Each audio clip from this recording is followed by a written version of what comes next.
Hey everyone, today in this video, I'm going to walk you through DREAME Aqua10 Ultra Roller Maintenance for your vacuum and mop unit. If you're interested in the Aqua10, the link to it will be in the video description.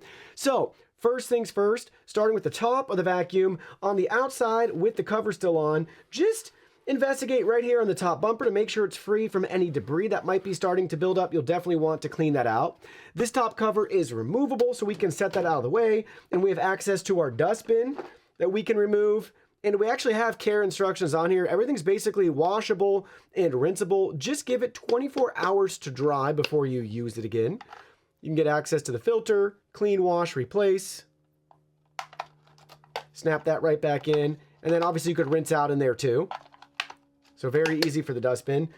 Inside here, not much you have to do. If you notice any hair or debris here inside, obviously you can just flip it over, shake it out, grab some compressed air, things like that, and just pull any of those tangles or any of that buildup away. So there's not much to it to the top to do and clean besides investigate the channels and that bumper and to properly clean and wash and rinse your dustbin. On the side of the vacuum, we'll start at the very front with the stereo vision sensors here. Just wipe these down occasionally with like a microfiber cloth if you notice any dirt or dust starting to accumulate.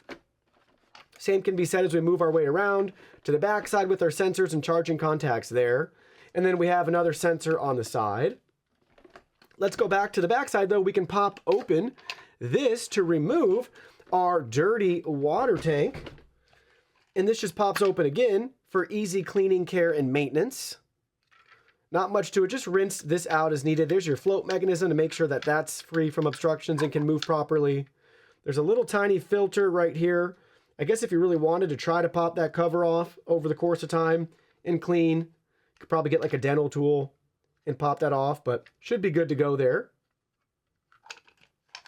You can investigate the outside too and just wipe it down.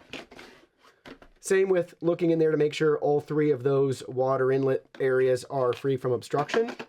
And then just snap that right back in. And then looking underneath, we have a couple more sensors we can wipe down. Those are the cliff sensors to gauge if it's going to drive off your steps, things like that. The side brush is replaceable. Just grab a Phillips head screwdriver and you can remove that side brush as needed once it's worn out. Main brush roller is very easy to remove, to clean. If you notice any hair tangling here, you shouldn't really notice much, but if you have any hair buildup on the sides right there, you can just cut that away or just move it right down.